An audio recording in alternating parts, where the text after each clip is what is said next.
of today's live stream is going to be you can't know everything.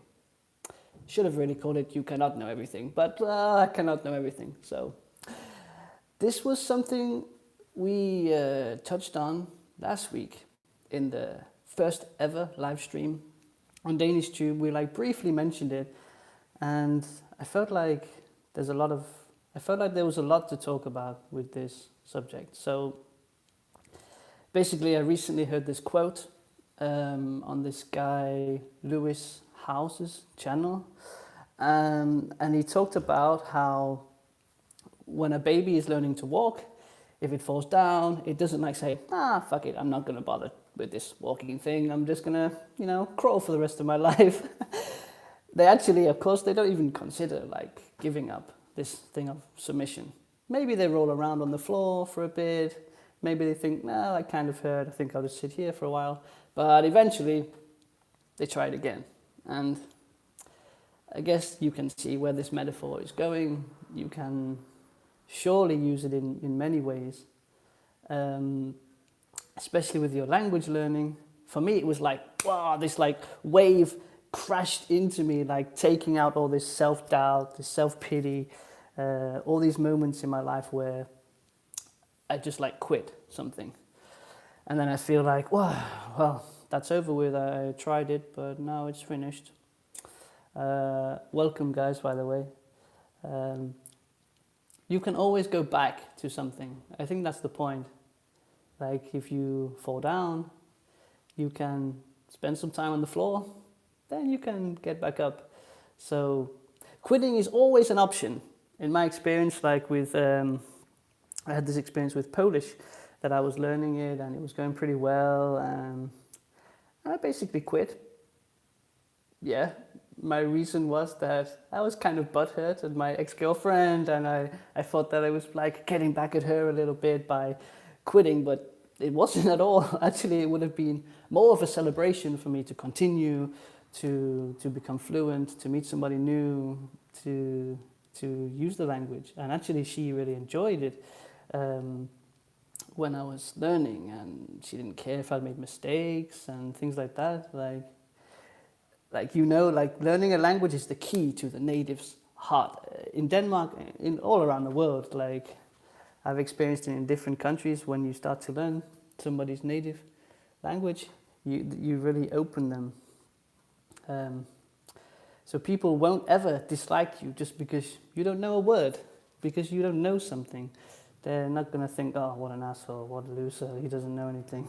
But you know this, right? But I know it as well, but I also beat myself up when I don't know something. Actually, it happened to me today, talking with my friend in Spanish, and I forgot how to say summer. And I had that initial thing in my mind, I should just quit now. But I'm thinking about these kind of things a lot right now, so I was sort of able to relax into it, and ask my friend how to say it, and he helped me. And then I came home and tried to make sure I could remember it again. So it's happening all the time. It's completely fine not to know everything. You can be well-versed, you can be an expert, you can be fluent in a language, and you will still never know everything. You can be a native speaker. As a teacher, people come to me for the answers. I'm supposed to always know what the answer is, but I don't. I don't always know the answer. And when I first started teaching, it was really hard for me, because when I didn't know the answer, I could feel myself shrinking into a tiny ball, ready for the student to go bing, and then kick me on the floor. You useless, dumb teacher, you don't know anything. And it happens, it's so normal. I've heard my friends say things like, my teacher didn't know this, she didn't know this, but yeah, cannot know everything. And I think it's actually very humbling, it's very human when you're learning from somebody who can openly say, hey, I don't know everything. I've had to spend time relaxing, getting used to not being able to answer, to be able to answer everything. So this is not unique to language. I guess it's unique. It's not unique to language. I think that it can be any topic where the person that is teaching can be asked a question and they have to stand back and be, humble. The fact is that languages in particular are rich, beautifully mysterious. Like there's always a new word, there's always a new synonym, a new word combination that you can use. So even in your own language, this was what we mentioned last time, was that in your own native language, you maybe will get a word, maybe you translate from a foreign language, you get the word in your language, and you don't know what that word means, so then you have to translate that word, and it takes you on this journey of learning.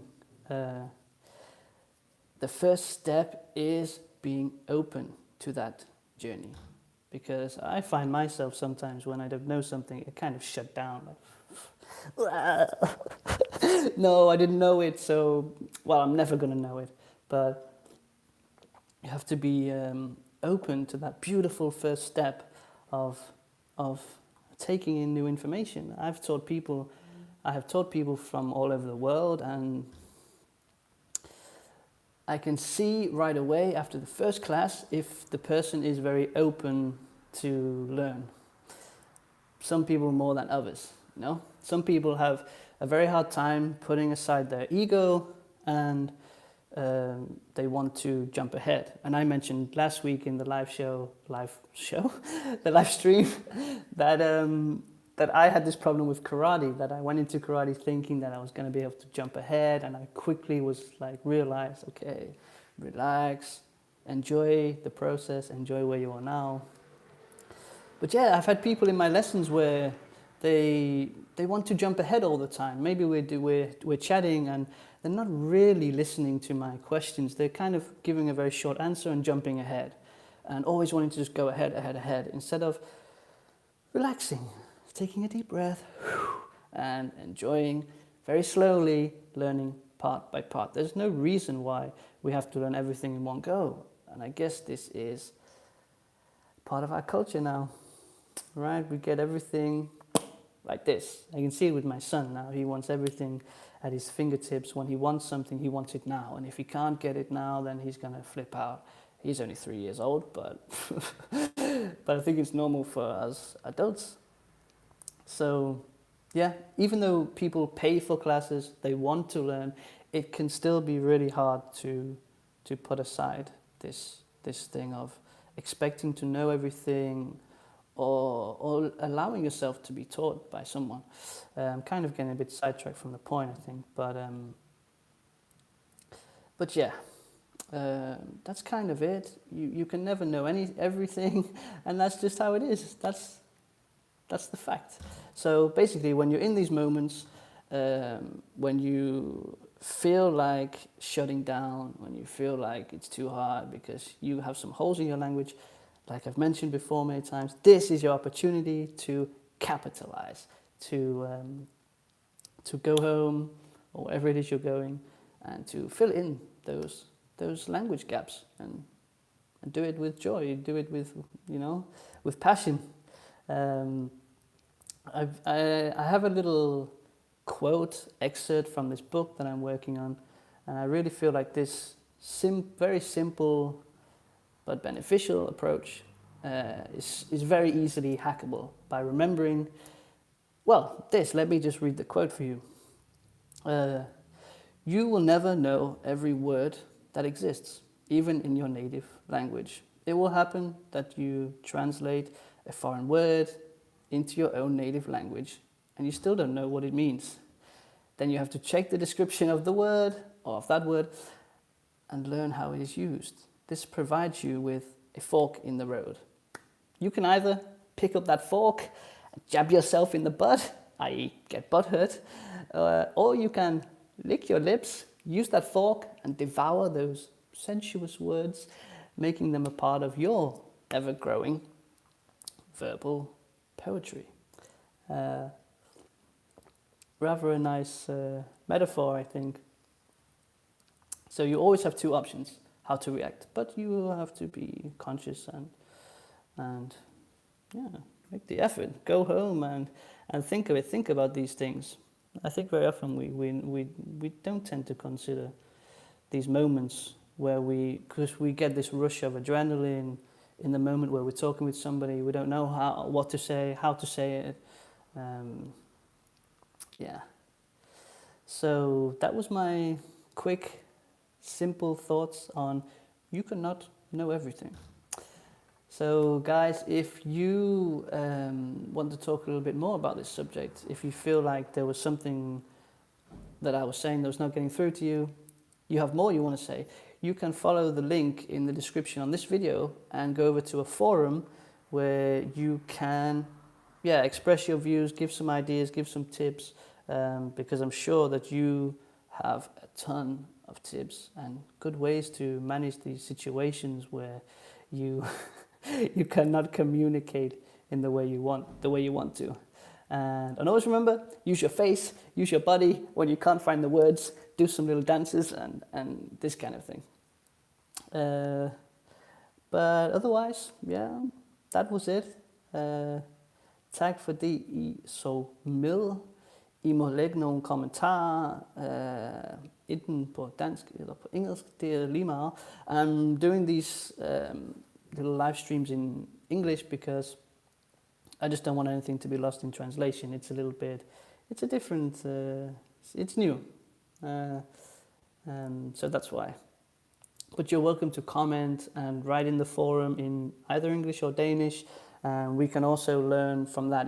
Especially if you comment in Danish, I can make suggestions, corrections, and all that sort of stuff. So tak fordi I så med. Vi ses næste gang. Hej hej.